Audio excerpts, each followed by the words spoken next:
Yo, what's going on, basketball fans? It is GZTV. We're back with another video. This is another one of those live streams just talking about the NBA. We're here with the Thursday, December 5th action.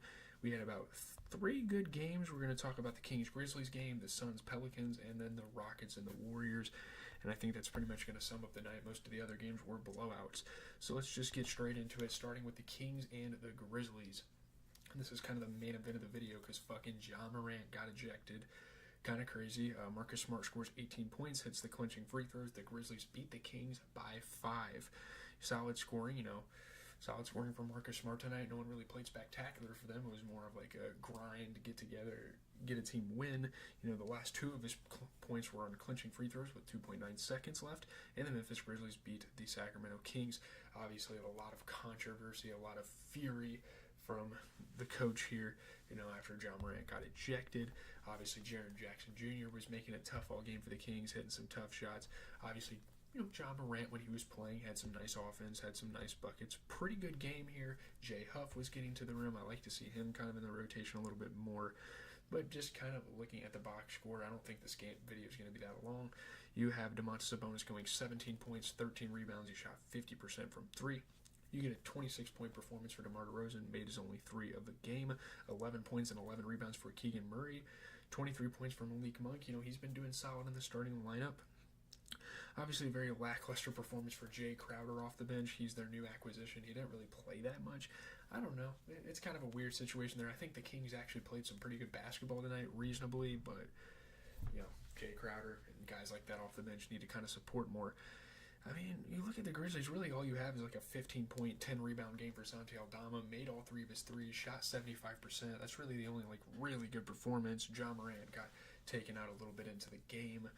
I don't know, a little bit after halftime, I think he got ejected, and he wasn't really shooting that well anyway, so it's not like it really did much. But I don't even know how the Grizzlies won this game, but they did. Moving on, we're going to talk about the Suns and the Pelicans game.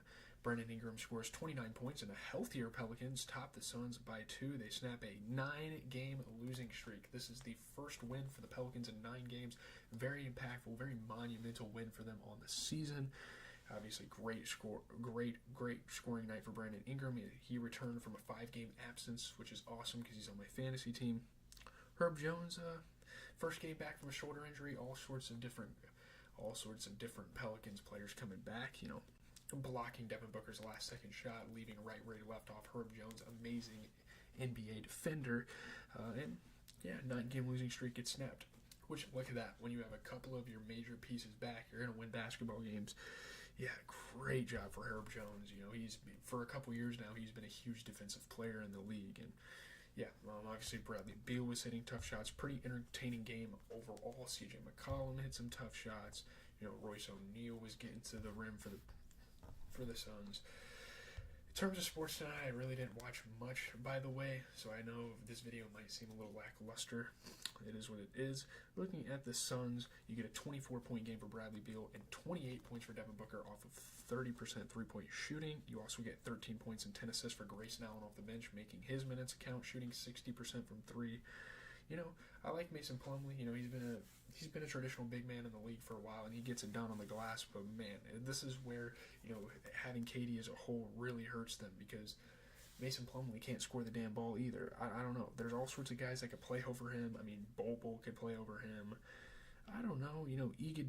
Oso Iguodaro, they have him. Josh Okogie, obviously Monte Morris and Grayson Allen and guys like that off the bench kind of cover up for his missed scoring since KD's not playing. But I don't know, man. Maybe put a guy like Bol in there and try him out. He's more of a skilled guy. You can see what happens there. But looking at the Pelicans, you get a 29-point performance for Brandon Ingram off of 50% three-point shooting. CJ McCollum put up 25. He shot 33% from 3, 50% from the field. Solid shooting splits for him there, and Pelicans get the dub. Next up, we are going to talk about a game that ended moments ago against 2 unexpected but absolutely giants, honestly, in the Western Conference. We have the Warriors versus Rockets facing off here. Yeah, man, 2 really good teams in the league facing off against each other. Obviously, Andrew Wiggins was being pretty aggressive for the Warriors tonight. He was getting to the rim. Same with guys like TJD, Trace Jackson Davis using his size. I've had some complaints about him in the past. Andrew Wiggins, though, he was hitting some tough shots for the Warriors. He really helped them get the win. And I'm going to be honest, I don't really have anything nice to say about the Rockets because they played one of their worst games of the year with this game.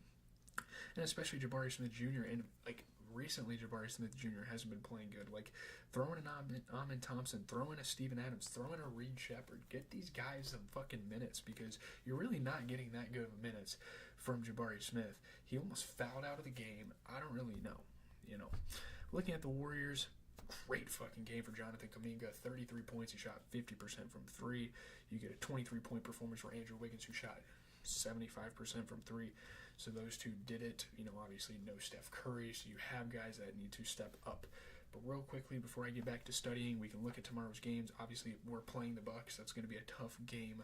The Lakers-Hawks game will be pretty good tomorrow. Just looking forward to some of that. Timberwolves-Warriors. I think there's a couple of good games tomorrow. So I'm out. I know this video is super concise, but I'm kind of in a rush because I'm probably going to study for the next hour, 45 minutes before